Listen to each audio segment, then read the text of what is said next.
Hi, I thought I'd do a quick walkthrough on this TDS5054B Tektronix oscilloscope. These things must be a couple of decades old now. I remember when they came out, oscilloscopes were all deep on the shelf. They were all you had to make sure you had shelves deep enough to put your scope on because they were deep. Even the digital ones were deep. And when the 5000 series, as far as, I'm not talking entry-level scopes, but as far as reasonable level scopes. When the 5000 series came out and all of a sudden you had a scope that was maybe a foot deep that you could push up against the back of a wall on a bench, that really freed up where you could put the scope, which was really nice. So the packaging on it was really great for its time. And being a Windows scope, one of the things that I loved about Tech Windows scopes is Windows was used for the user interface, but it wasn't used to process the data. The PowerPC platform in the scope would process the scope data. So Windows would draw a black box, and because the graphics interface was actually on the PowerPC board, the PowerPC would put the scope data into that black box. So you had two computing systems working together to give you the display. One was dedicated to the user interface, and the other one was dedicated to the scope's performance. And one of the things that made that really nice was you could put other applications onto that Windows interface because Windows was not taxed by having to run the scope. It was just taxed with doing the user interface. So it really didn't have to do an awful lot of work. Other Windows scopes at the time really relied on Windows to do a lot of the heavy lifting. So as soon as you started putting other applications on there, they would be heavily impacted by it. So this was a great platform. Now, of course, the 5000 series didn't have the same performance as the 7000 series, but for a general purpose scope, it still gave you that Windows interface, and it still gave you a lot of the features that the higher end scopes had, with maybe some sacrifice in sample rate, some sacrifice in waveform update rate, but it was still a great scope. So I'm delighted to have one. Even though it's a 20-year-old scope, I just love the platform, and I think it's a great platform to work with, especially for the kind of work I do, because I don't really do anything that's high bandwidth, so I don't need the performance. I do have an older Tech 3 gig scope that is available to me if I do need that higher bandwidth, and I find unfortunately it sits there. Because I also have a TDS784D 1 gig scope, which is a great scope as well. But there's certain things that it's just so nice to have Windows in the scope. Anyway, what I wanted to do with this video was to just do a quick walkthrough on the interface of the scope, because I don't see that online, and I thought it would be nice to actually have something that's reasonable video quality that talks a little bit about what this scope is. So with that said, let's get into it. Now, this scope doesn't have the touchscreen option. There's a plus and minus to the touchscreen. The plus is the touchscreen, and it is nice to be able to use that. The minus is touchscreens of that era would add a couple of layers of plastic in front of the display, so you would end up with a display that's not quite as crystal clear as the non-touchscreen version, which is what this one is. So this one is actually very clear and very nice. So what I have to do, because it doesn't have a touchscreen, is use a mouse. And that's not a bad thing, because with a mouse you can do things like right click and get to certain options depending on what it is you're clicking on. So if I'm clicking on the waveform, you can actually see things like clear data, auto set, default setup. These are actually really handy to be able to get to quickly. I mean, for example, I can go to display persistence and I could change that right off the bat. Or maybe I want to change the graticule, and I tend to like to have the graticule out of my way so I could actually go to a frame so I can just see the waveform that way. But I'm just going to do a quick walk through the menu system and talk about some of the capabilities of the scope, just so that we've got something as a reference. So first thing, now actually before I even get into the drop-down menus, going back, there's a buttons feature here. If you have it in button mode, that's perfect for the touch screen. Since I don't have a touch screen, this really isn't as useful to me. Plus the menu mode actually gives you access to more things directly. So in the first section, we've got the usual setup where you say recall setup, so you can go to the default setup. You can shut down the scope application if you need to, instead of just hitting the power button on the front. And then there's also things like reference waveform controls, which you can access through here. And then if we go into the edit menu, there's an undo last auto set. You know how handy that is? And this was something that the early digital scopes did not have. Being able to undo that oops that you just did and lost all that setup that you just configured over the last 20 minutes is really, really nice. So that is really cool. Down in here, there's also a select for copy, full screen graticule waveform and measurement data. That's really great for documentation if you just want to do a grab quick, copy that data and then paste it into a document that say you've got running open on the scope on the extended Windows desktop, because you can have an external monitor on the scope at the same time, and I actually do have one running on this one. Just by default I have a monitor dedicated to being the extended Windows desktop. So that in itself is really nice. So then we get into the vertical, and we can get into vertical setup. So let's go in vertical setup on this one. And of course this one does have a high impedance input on it. And you can change the scaling, all the usual things you would expect. One of the things I am going to change while we're in here, since we're looking at a relatively slow signal, I'm going to reduce the bandwidth to 20 megahertz. You also have your cal, deskew, and attenuation settings for the probe in here. In case your probe isn't a smart enough probe to talk to the scope and tell it what it is, you can go in there and set that up. And of course I can close that and go back to full screen again. We can go into the horizontal. So here you can see acquisition setup, zoom controls, auto set, fast acquisitions, which people also would know as maybe DPO mode or fast act mode. And this is all about how fast can you make the hardware run to give you the quickest trigger rate possible with the hardware that you have. And it's talking about DPO or fast act. You'll get people that say, well, it's only good in certain applications, and that's absolutely true. However, the key with this mode is to find out what it is that you don't know. And I just saw something flash by, because there are some errors in this signal. If you don't know what's going on with something, you don't know what to trigger on. You don't know it's there. So you might think everything's fine. So this is really about discovering those issues that you didn't know exist, or are trying to track down and don't know what it is. Because once you can figure out what's going on, then you don't need FastAC anymore. You can set up your trigger system and you can nail it every time. So it's funny, people seem to think that FastAC is like a solution, that Tech pitched it as a solution for things. No, it was a discovery tool. It wasn't you want to run in FastAC all the time. This is something where you want to find out what's going on. And in that note, if we go into here and we say, let's see,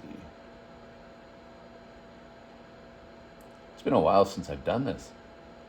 We can go into fast frame where we could capture things, but what I actually want to do is go into display. Oh, I know what it is. I was right mouse clicking on the waveform and thinking I could get to it quickly that way, and forgot that I was doing that and going to the menu, thinking I saw it in the menu. Anyway, display persistence. Let's go into persistence, and we'll turn on infinite persistence. So you're looking at a signal, you think everything's fine with the signal, and then all of a sudden it's like, oh, what's that? And this is that ability to focus the hardware on a fast waveform update rate and discover these anomalies so that you can actually set up the trigger system and define exactly what it is that you want to capture and nail issues like this every single time. But I'm not going to get into that, but I just wanted to touch on that because I was talking about FastAC. Now I'm just going to hit FastAC and turn that off. And of course we still have infinite persistence on. So I'm just going to right mouse click on that and display persistence. and we'll say no persistence. So we're just back to a normal waveform. So we've got the horizontal, and acquisition modes are important to talk about. Let's just go into the controls here. So we can see record length and scale. Any one of these things, you can click on a window, you can click on the little keypad, it'll bring it up. Or you can use the knobs over here, which are assignable, and I can go and dial in a longer record length if I want to. And I can also go in and change the sample rate and scaling.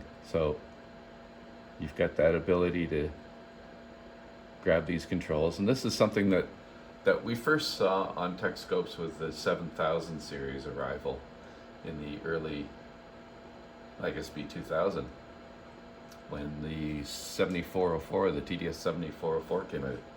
And it was a groundbreaking scope that nobody else had anything that could compare to a real-time scope that quick at the time. So that was an interesting time in the market, where the market was in trouble. People weren't buying test equipment. You could buy things for like 10 cents on the dollar through Dove Bid.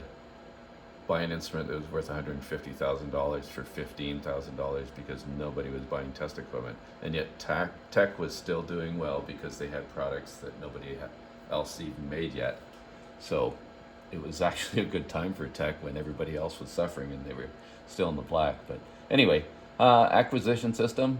So we've got sample, peak detect, and we know what peak detect does, which is just looking for those peaks, which is nice if you have a spike or something on there. And high res, so you're oversampling and averaging versus waveform averaging. And then we've got envelope and waveform database if you're looking at communication signals and you want to try and look at like what an eye is looking at. And of course over here you can put it into real-time only, so it will never do equivalent time, or you can have interpolated real-time. So anyway, not going to get into detail on these, just going to do a quick walk through if this is considered quick. So let's go into trigger. We've got all kinds of triggers in this. Let's see if I can pull up just the main menu like this. So edge, width, pattern, glitch, and Tekscopes always had fantastic glitch performance back then. They were very quick. Transition, state, runt, timeout, setup and hold, window, and that window trigger is actually quite handy. And then of course slope, you could go positive or minus slope, but that window trigger allowed you to set up plus and minus thresholds, which was really handy because sometimes you didn't know when the problem was going to happen, which direction it was going to go. So this would help you find that kind of an event. You weren't stuck with only being able to trigger in one direction. And that was actually another strength on the scope, which was nice, and actually allowed it to be sold against competitors that couldn't do that. And you can do A, B sequence, B event, and trigger mode, the usual. Email on trigger was cool. You could have your scope monitoring for an issue. You know, first of all, say you find the issue. You're lucky enough you find it because you're using the fast act to find that issue and figure out what it is. You define a trigger that says, okay, so this doesn't happen a lot, but when it happens, I want to trigger on it. And I'm not sure when it's going to happen. I'm not sure how often it's going to happen. It's not happening a lot. It's like happening maybe once an hour. I don't really want to sit here for hours to capture this. So you could use fast frame to capture each event, or you can have it email you on trigger. So every time that event happens, it sends you an email with a screenshot and you go, oh, okay. And you have a timestamp. So not only you know it happened, you know time of when it happened. So you can figure out an interval, and that might even be useful diagnostic information in trying to figure out what's going on with your system. So the email on trigger was actually something that was super cool to have. You just had to make sure you set it up right so it didn't spam you. But that wasn't really a hard thing to do. So yeah, trigger system, we've gone through that. And we can go into the display setup. So usual, vectors, dots, intensity sampling, you can set that up too. Display persistence. If you have a scope, you probably know what that does. You can put screen text on there, which is really super cool if you're documenting something. And I actually do have a keyboard hooked up, so I could go in here and say, let's see,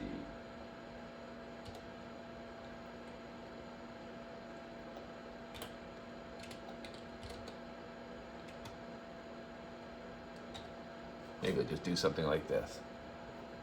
And we go on, and there's the text up there. I can grab that and I can move that to wherever I want to label the screen. So if I needed to put some labeling, some documentation, screenshots, whatever, and I wanted to make sure that I can look back later and go, okay, that was this, and that other screenshot was for the other thing I was looking at, it makes it easy to do that. Objects, here's where we can change the graticule, crosshairs, full frame. There's even the video graticules for broadcast video. And we can change, and it changed the scaling when I did that, of course, too. And we can change the trigger marker as well. So I'm just going to hit auto set here because it went and changed that. Bring it back.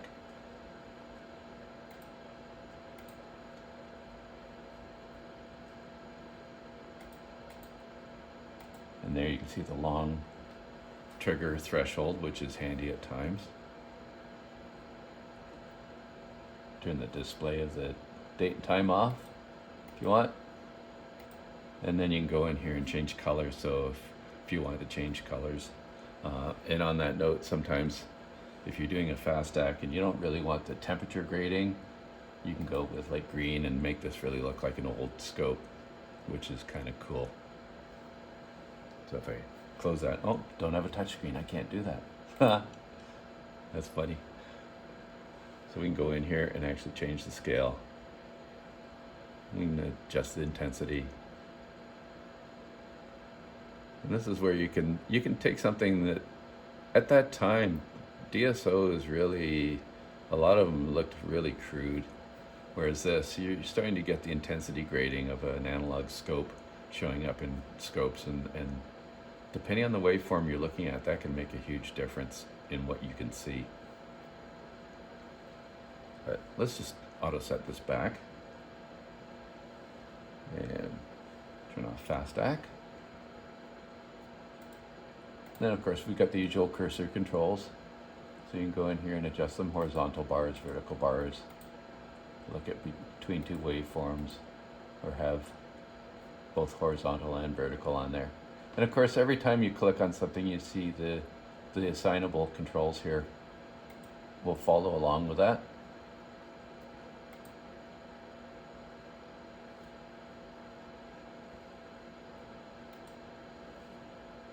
And actually, you can go cursor setup and see more detail here. You can even change the lines. Measurements. This is just the usual. I want to measure this. Maybe I want to look at duty cycle or period. Let's go frequency. We look at area. We try to look at power, histograms, and then we also have communication measurements in here. You can put gating on, which is kind of nice. Sometimes you're trying to look at just a certain section of the waveform, and because it wants to measure the whole waveform you've got, you can say, no, I just want to measure between these two cursors. And of course you can look at statistics and all that fun stuff. There's also a snapshot function. So if I hit that, it goes through and it makes a bunch of common measurements. And it doesn't like how I've got it set up. Oh, I'm in the comm mode. Let's go general. Do a snapshot again. There we go. Measurement snapshot on channel 1. So that's really nice too if you're just doing a really quick measurement setup. And of course, any of these, if I want to remove these or change different channels or measure on math or reference waveforms, I can select all those here as well. So we'll just clear all that for now. And masks. Not going to get into masks too much, but you know, there's standards, but you can also create your own. So you could pick a standard. There's a standard in here that you want to measure to, or you can go and create your own mask.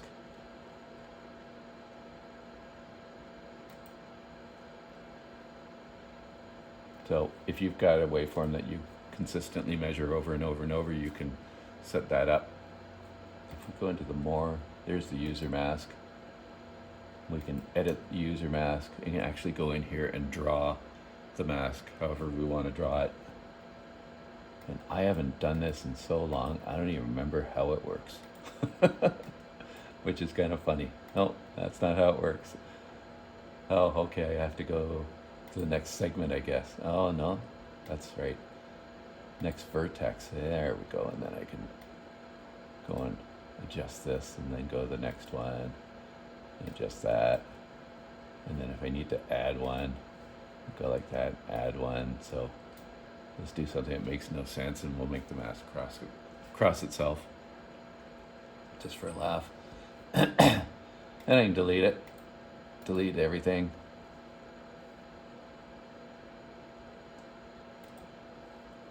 So there we've got a mask, and if there's something I did where it's throwing it off, let's just do this. We can see it's violating the mask. There is a setting where you can have it so when it violates the mask, it goes red as well. So it's very visual. And I should be able to, let's see. Can I clear that?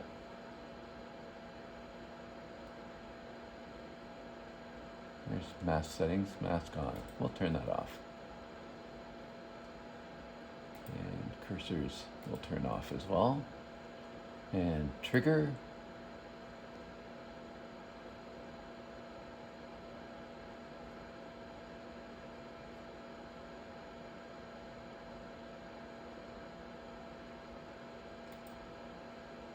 Trigger, I'm just going to change the style.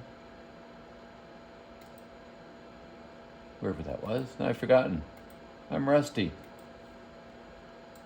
What if I right mouse click on it? Trigger type, source, coupling, slope, marker, short. There we go. It's also nice that you can access, I guess I'm clicking on the waveform there, that you can access the mode and the coupling. So you can do DC, AC, high frequency reject, low frequency reject, and noise reject, and you don't even, these shortcuts on the display, they're all context sensitive. So you can click on something on the display and actually tweak those things without having to go into the menus, which is nice if you want to keep the display big. Because then I can just go in here and I can click on the trigger and get context sensitive, click on the waveform, click on the display.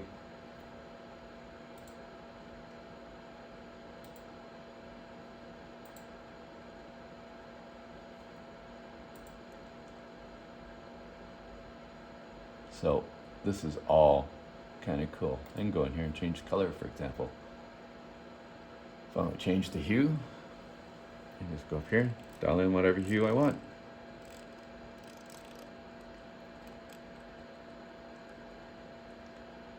Which is really handy if you're colorblind, because you can actually tweak these things to be colors that are going to work for you. So cursors, measurements, masks, math. Let's go to the math setup. You can do some pretty cool math expressions in this. This is not just a simple channel A minus channel B kind of thing, but you can go in here and define some really cool math, which gives you a great deal of power if there's something that you do repeatedly where you have to figure out what's going on. So it's not going to get into the editor. It exists. You can see there's time, frequency, measurement, and variables that you can factor into your math equation, so you have a lot of power. My scope is cool. Let's see, what do we have here? I haven't played with this one at all in a long time. So if we go, well, let's just see what the current window is. This is nice in that you can take all your common scope settings that you're constantly manipulating and put it all into a customized setup, including printing and saving and recalling things, screen text. This is just an example. You can go in here and actually edit what it is that you want to have in this. So if I go back into my scope and I say new control window, I can actually go and create what it is I want to do. So say I want to go vertical, and we can just grab this and place that in like this. If I don't want to have all those functions in there, I can maybe I can take display off.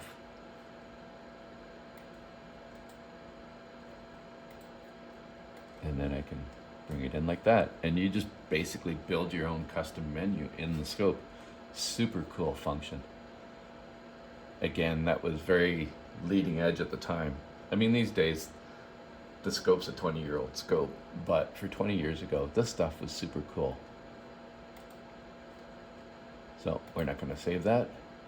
And then utilities, secure erase, which is really important if you want to make sure there's no data on the scope that can't be secured in the scope.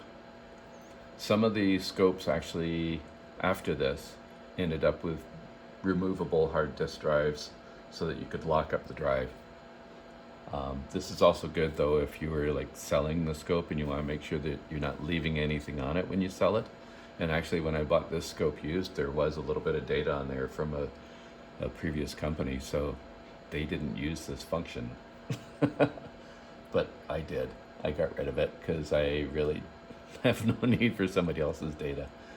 And the usual set time and date, GPIB, LAN server, external signals that you can configure, instrument calibration and diagnostics. There's email on event,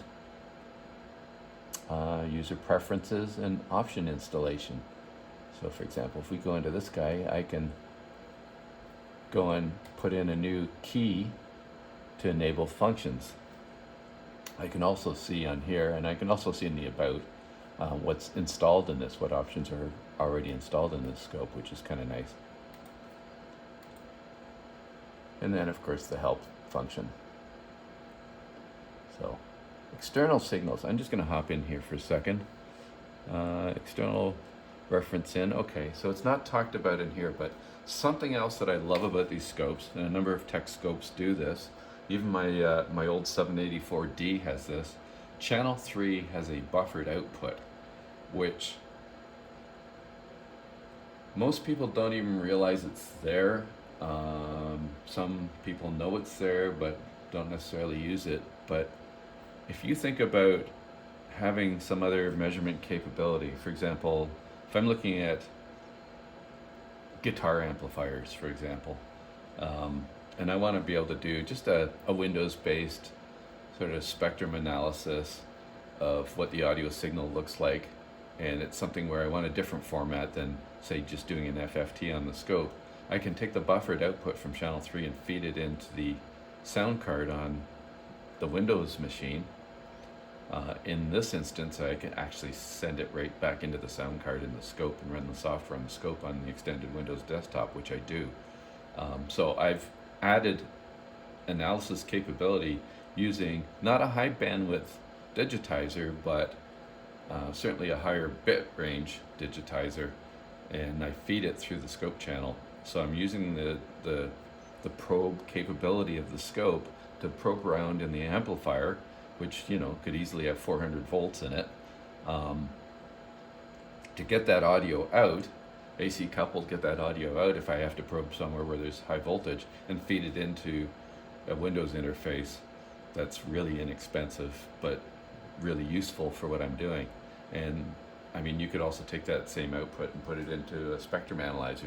There's all kinds of different things that you can feed it into. But channel 3 is really cool that it has that, because it gives you that ability to use the scope probe to probe around and feed that signal to another device to analyze. So just some cool things that come to mind. And what else can I tell you? That's just what comes to mind looking at the scope, and it was kind of fun to go through this and do a quick review on some of the things that you can get out of a TDS50 or TDS5000 series oscilloscope, because they're all basically the same scope, other than bandwidth, and the low end ones I think have a different memory depth capability, like the 350 meg version. But great platform, absolutely love it. And look, it's still got a floppy drive. This one's running Windows 2000. So if I actually minimize that, oh, looks like it plugged something into the audio interface, so it's prompting me. But yeah, there's Windows 2K in the background there. And I can go here and open Tekscope again. So there you go. There's my quick overview of my personal TDS5054B digital phosphor oscilloscope. Cool instrument. Really love them. Didn't even talk about the zooms. Oh man, I forgot about the zoom. It's so cool. You can go like this and do another zoom. And you can do this and do another zoom. You can zoom on zoom on zoom. Anyway, thanks for watching.